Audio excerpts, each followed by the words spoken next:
The forest was unnaturally still that afternoon. No birds, no wind, no distant chatter of monkeys, just the thick, sticky air that made each breath feel too warm. Beneath the canopy, the shadows ran long, and the sun filtered through in golden shards like broken glass. Everything should have been alive. Instead, it waited. A deep grunt shattered the silence. Then a sharp stomp. Another grunt. Then a violent snort that stirred dust off the forest floor. Kresh, the massive wild boar, stood at the edge of a mossy clearing, his snout twitching with rapid, agitated jerks. His tusks, blackened at the tips from years of digging and fighting, gleamed with damp soil. He was restless, not hungry, not curious, agitated. He dug at the ground suddenly, throwing dry leaves and mulch behind him in erratic bursts. It wasn't a feeding pattern. He wasn't searching for roots. He was reacting, responding to something invisible. Something wrong. Nearby, a team of forest rangers was collecting samples for a seasonal survey. Routine work, water pH, soil readings, fungus documentation. Thomas, the senior ranger, had spent nearly 2 decades mapping this part of the jungle. He knew its moods, its sounds, its silences. And something was off. "Where's the noise?" he asked aloud, not really expecting an answer.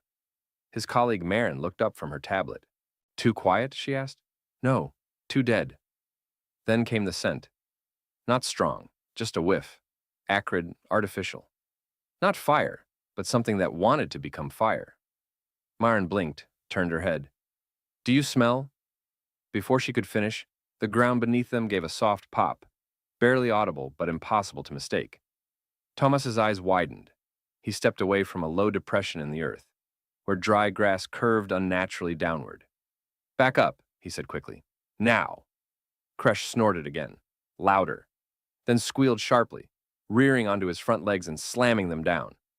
The vibration seemed to echo, as if the ground itself was hollow. And then they saw it. Tiny bubbles rising through a thin patch of muddy soil, bursting with oily pops. A gas pocket, just below the surface. It wasn't new.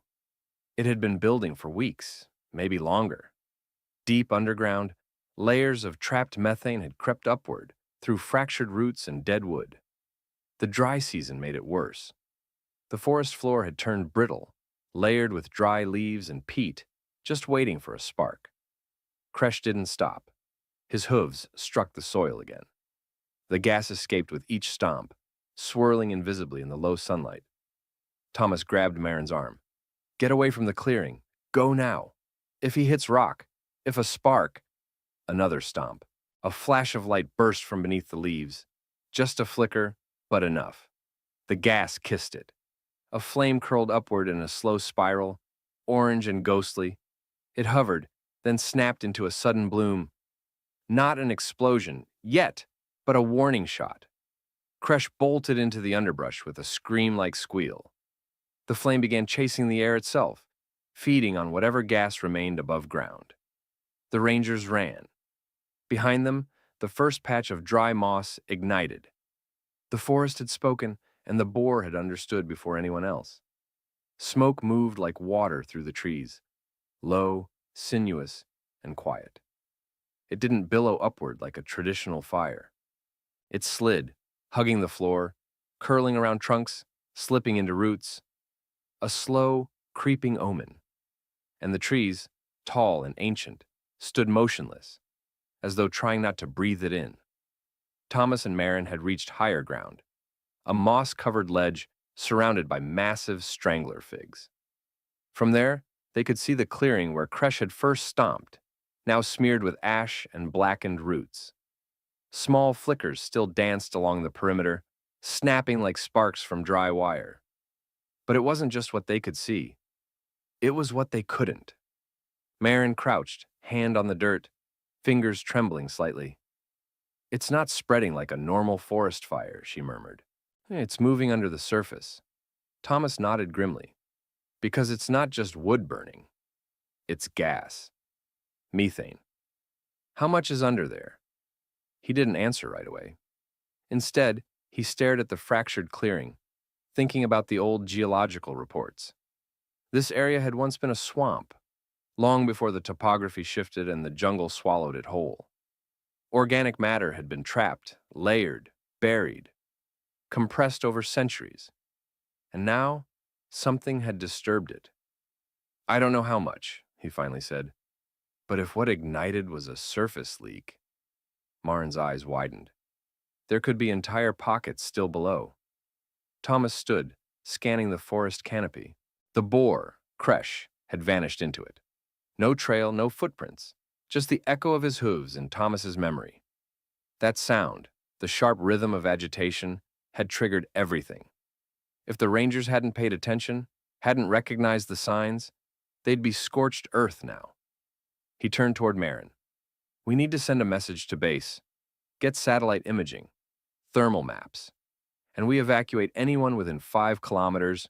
You think it could detonate?" "I think," Thomas said slowly, "we're walking on a lung filled with gas." And the forest is holding its breath. Below them, the earth groaned. Not loud, more like the sound of wet bark shifting beneath pressure. A root cracked nearby, splitting like a bone.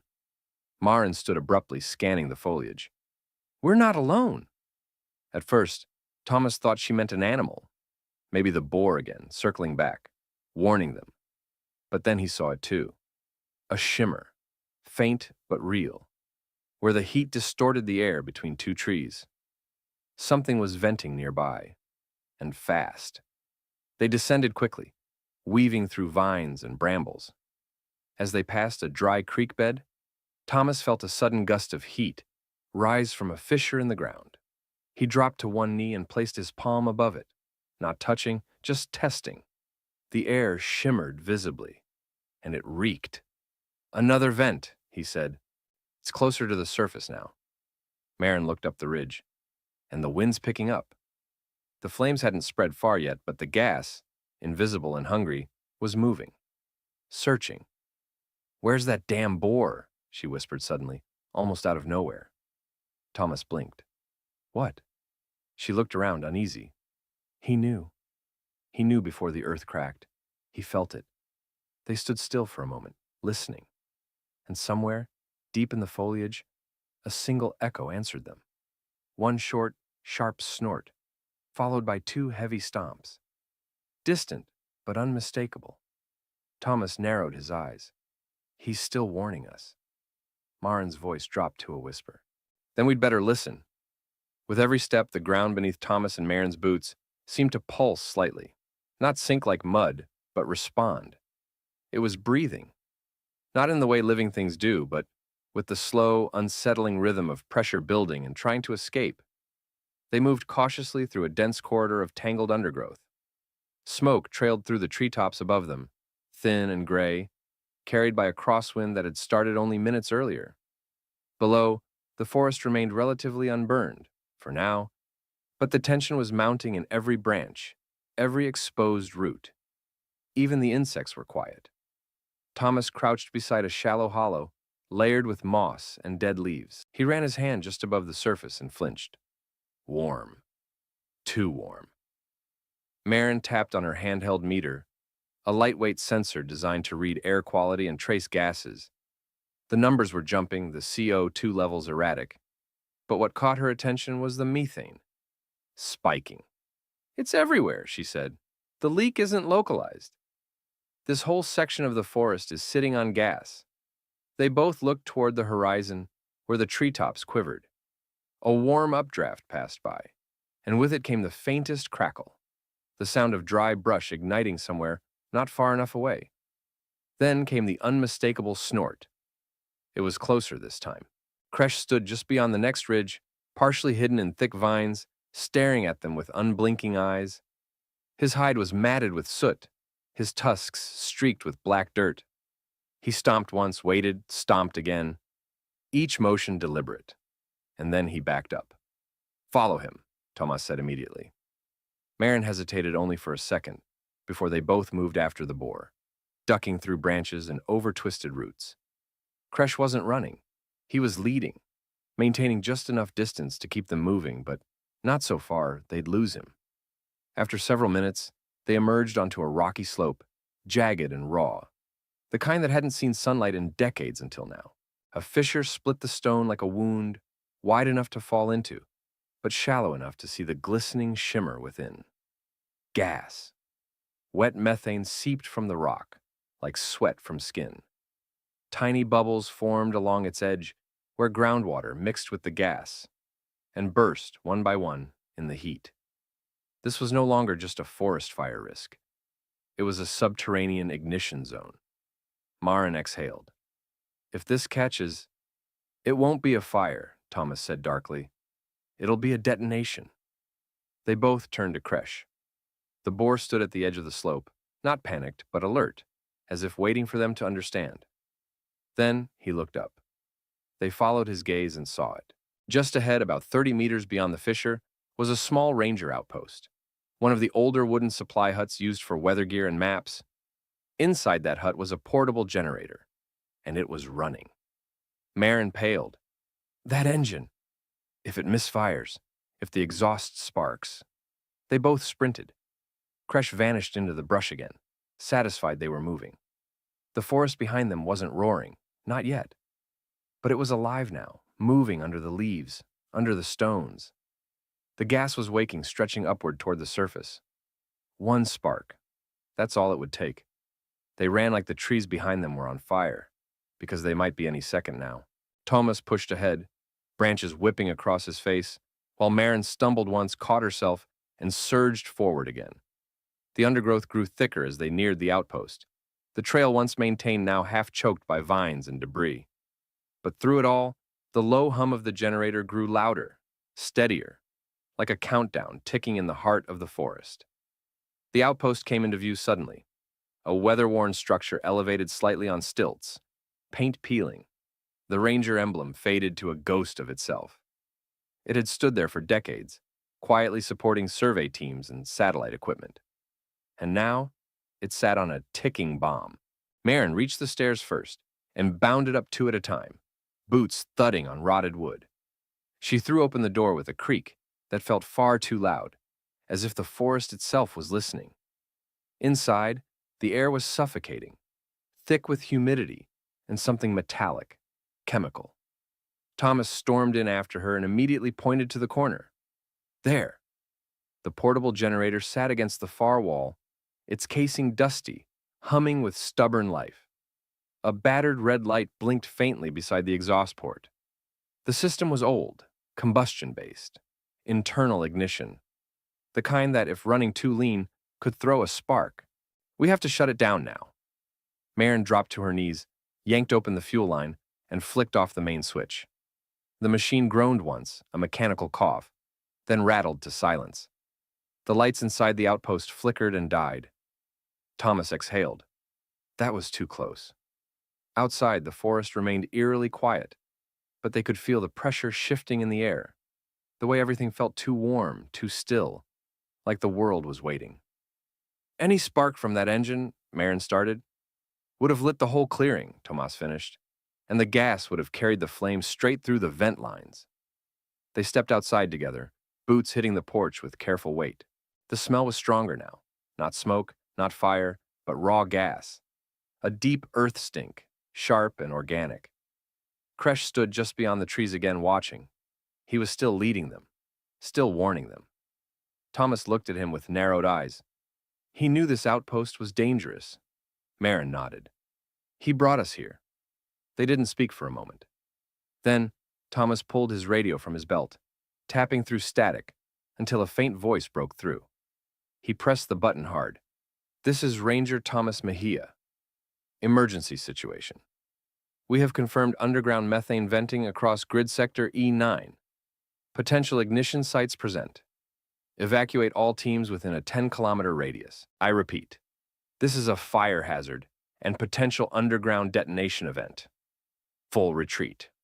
Confirm. The voice on the other end crackled. Copy that. Evac underway. He released the button, looked up. Maren was already staring out at the trees, toward Kresh.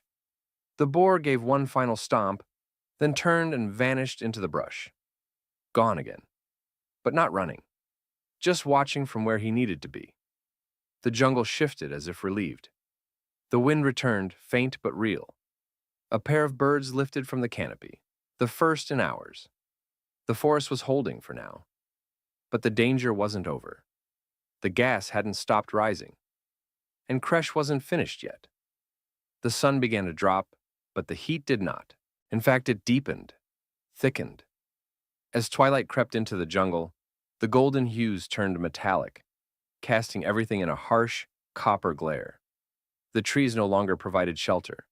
Their shadows stretched unnaturally long, as if even they were trying to escape the ground. Thomas and Marin had moved beyond the outpost, deeper into the interior, where the topography dipped and rose like slow ocean swells. Beneath their feet, the forest floor had started to feel unnatural. Places where the moss was warm, too warm, stones that hissed when water touched them. Small holes where no animals burrowed, only heat and chemical odor, rising like breath. The gas was everywhere now. "You ever seen anything like this?" Marin asked quietly, stepping over a dry, cracked root that had begun to crumble at the touch. Thomas shook his head. "Not here. Not in a jungle like this. I've seen venting in arid zones, scrubland, even alpine. But this?" He knelt, placed a flat hand on the soil. "This is a pulse. Like the forest is full of veins." She frowned. "Veins of what?" He met her eyes. "Fuel." They moved carefully, tracing the rising plumes of heat that only showed themselves through the slight distortion in the air, like ripples on glass. Marin adjusted the sensor again. Methane readings were unstable. The levels weren't just rising. They were spiking up and down, like a system preparing to purge. "It's looking for a way out," she said. "The pressure's building too fast." A sudden crack echoed from deeper ahead, not a tree falling. Something beneath them. A seismic shudder so faint you wouldn't call it an earthquake, but both of them felt it in their knees. Then came another sound. A low, guttural grunt. They turned. Kresh. He stood on a narrow ridge up ahead, his flanks stained with soot and his nostrils flaring. He stomped once, then turned sharply and began walking laterally along the slope. Not fleeing, not frantic. Leading. They followed again. The ridge opened into a basin, shallow, overgrown, but unmistakably disturbed. Massive tree roots jutted from the sides like exposed ribs, and at the center was a wide, dry depression ringed with cracked mud. In the middle was a circular scar of earth, blackened and bare, where nothing grew. Thomas stepped forward and scanned the edges. This was a burn site. Old? Maybe a year, he said. But it didn't burn from the top. "Look." He pointed to the soil layers, where charred streaks upward from below. "It burned out." Marin crouched, staring. "A gas pocket vented here." Kresh snorted sharply again, pacing at the basin's edge. Thomas turned slowly, following his motion. Then he froze. Multiple fissures were branching out from the pit, spiderwebbing across the terrain. Some were small, no wider than a boot print. Others were broad enough to swallow a tire.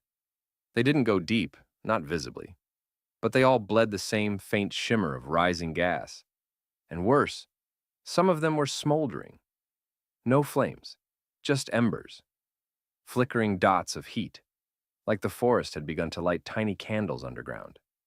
Marin's voice broke the silence. "This isn't just one vent. This is a network veins," Tomas repeated. "And now they're lighting up." He tapped his radio. "Ranger Base, this is Mejia. We've confirmed multiple ignition points across Sector E. This isn't surface fire. This is subsurface combustion. We're looking at a potential gas-fed chain reaction. Repeat.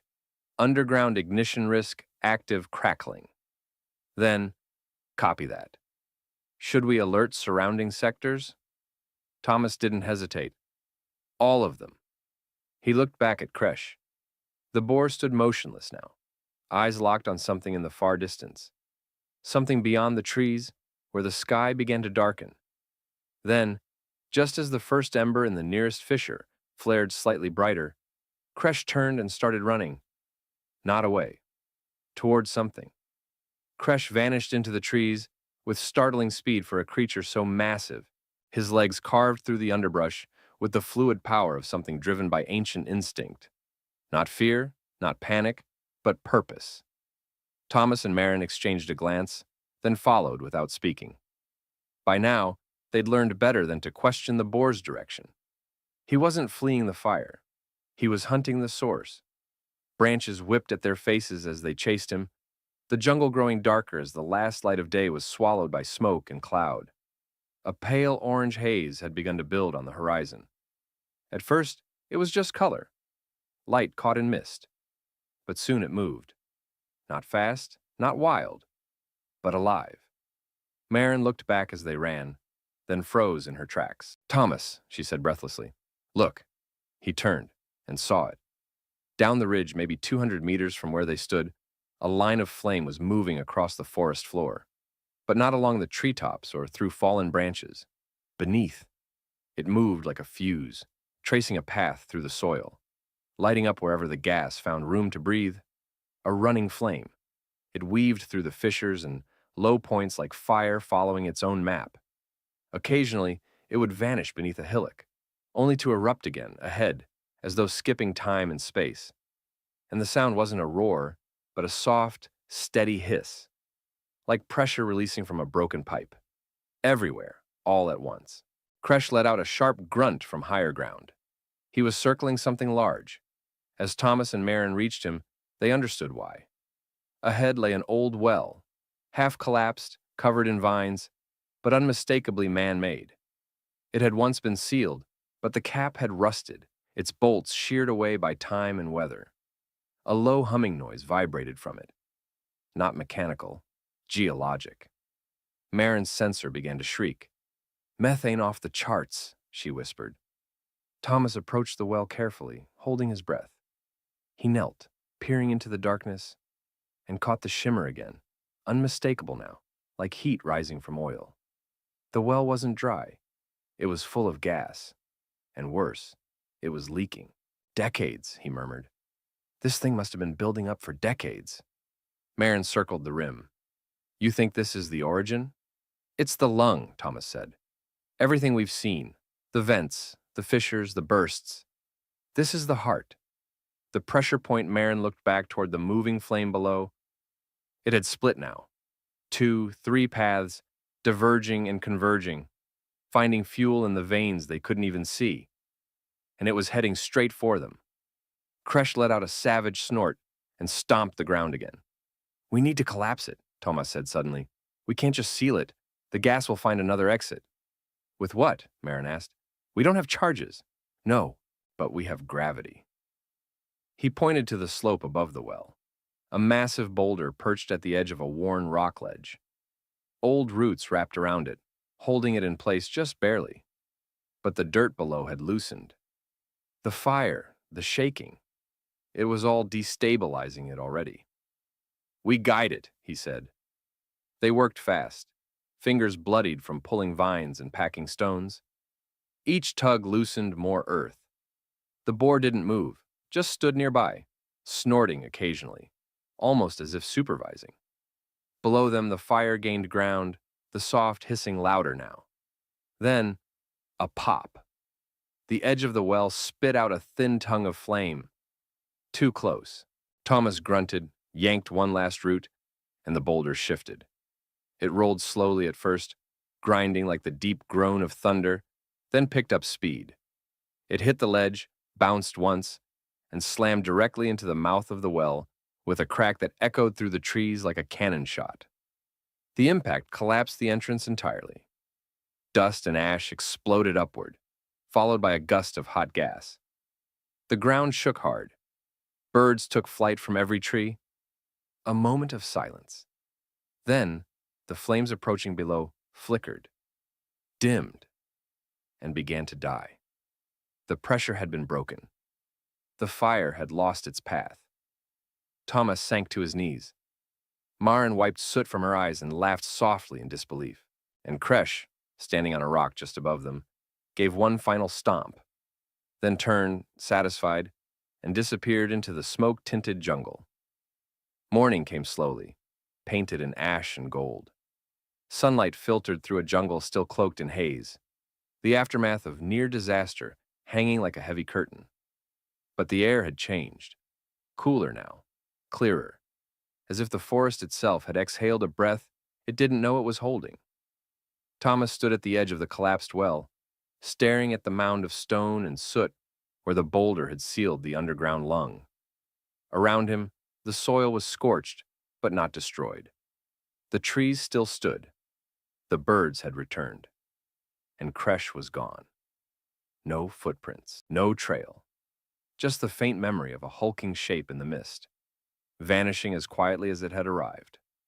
Marin joined him, holding the sensor in one hand, its screen now finally calm. No wild spikes, no surging levels. Just silence. "It's holding," she said. "For now," Thomas answered. "But it wasn't us who stopped it." They both knew who deserved the credit.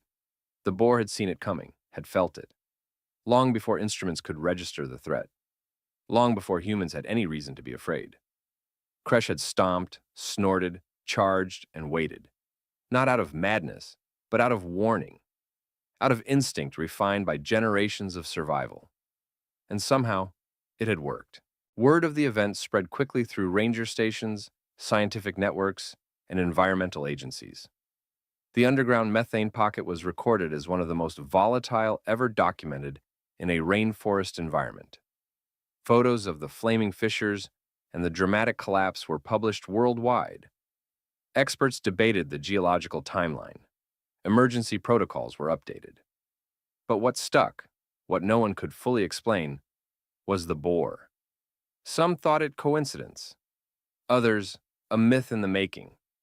A few, the ones who had seen the glowing earth and the running flame, knew the truth.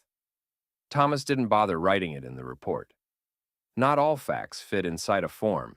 Instead, he and Marin returned days later with a bag of overripe fruit, scattering it quietly at the ridge where Kresh had last stood. A quiet thank you. A ritual, maybe. And though they didn't see him again, sometimes they heard things in the brush. A deep grunt, a quiet snort, the sound of hooves in the leaves, pausing, watching, then vanishing. The forest had its guardian, not a hero in the way stories usually told them. No medals, no speeches. Just a creature of earth and bone, fur and fury, who had listened when no one else could, and roared before fire could speak. Because sometimes, the first alarm isn't a siren. It's a stomp in the silence, and the wilderness listens.